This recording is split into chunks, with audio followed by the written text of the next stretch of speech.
مفتی خالد الازہری کے اصلاحی بیانات اور وظائف کے لیے مفتی صاحب کا یوٹیوب چینل سبسکرائب کریں۔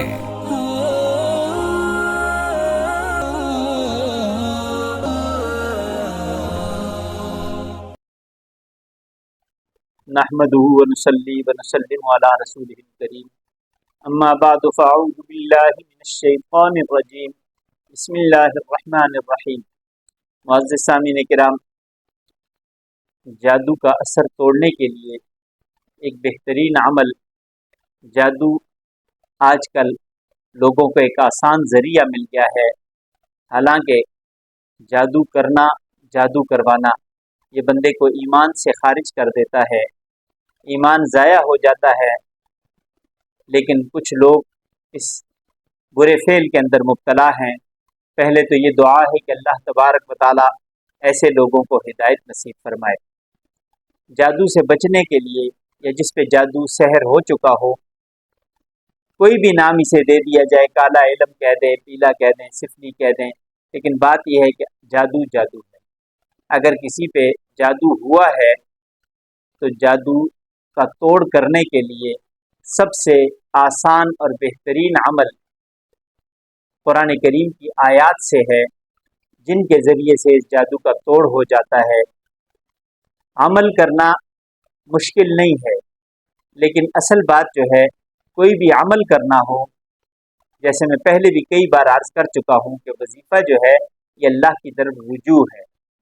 در حقیقت اللہ کی طرف رجوع کر کے ہم اپنے معاملات کو سدھار سکتے ہیں، ہر شر سے ہم بچ سکتے ہیں، ہر فتنے سے بچ سکتے ہیں، دشمن سے بچ سکتے ہیں، بدخواہ سے بچ سکتے ہیں، اور جادوگروں سے بچ سکتے ہیں۔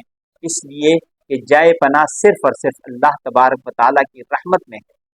اللہ کی طرف متوجہ ہونا، اللہ کی طرف رجوع کرنا، متوجہ ہو کے عاجزی انکساری کے ساتھ اللہ سے رو کے دعا کرنا، اپنی حاجت کے لیے نماز ادا کرنا، نماز حاجت پڑھ کے اللہ تبارک و تعالیٰ کی طرف متوجہ ہو کے مکمل یکسوئی کے ساتھ، یقین کامل کے ساتھ جب یہ عمل کیا جائے گا تو یہ عمل بالکل درست ثابت ہوگا، اور اس سے جادو کا اثر بالکل ختم ہو جائے گا۔ اگر کوتاہی کے ساتھ، لاپرواہی کے ساتھ عمل کریں گے تو عمل کی تاثیر نہیں رہے گی۔ عمل میں تاثیر پیدا کرنے کے لیے سب سے پہلے نمازوں کا پڑھنا اور اللہ کی ذات کے ساتھ تعلق جوڑنا ہے۔ جب تعلق جڑ جائے گا تو ہر کام آسان ہو جائے گا۔ اس لیے پہلے نمازوں کی پابندی، پھر نماز کے ساتھ نماز حاجت بھی پڑھی جائے، نفلی نماز پڑھ کے اللہ تبارک و تعالیٰ سے دعا کریں۔ قرآن کریم میں اللہ تبارک و تعالیٰ ارشاد فرماتے ہیں وَاسْتَعِینُوا بِالصَّبْرِ وَالصَّلَاةِ، کہ کوئی بھی مصیبت تکلیف آ جائے تو اللہ تبارک و تعالیٰ کی مدد حاصل کرو، صبر کے ساتھ اس تکلیف پہ صبر کرو، اور نماز پڑھو، نماز پڑھ کے اللہ سے دعا کرو۔ تو صبر اور نماز دو چیزیں آ گئیں۔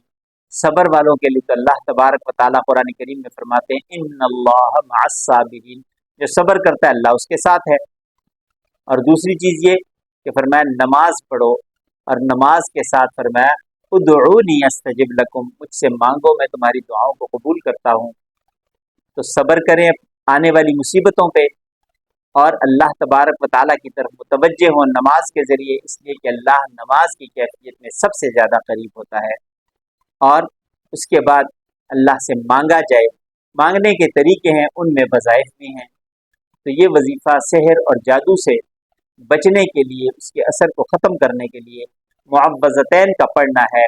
معوذتین قل اعوذ برب الفلق، قل اعوذ برب الناس، یہ دونوں صورتیں 101 مرتبہ پڑھ کے پانی پہ دم کر کے مریض کو پلائیں، یا خود وہ شخص جس پہ سحر یا جادو ہو وہ پڑھ کے پی لیا کرے، تو جادو کا اثر ہمیشہ کے لیے ختم ہو جاتا ہے۔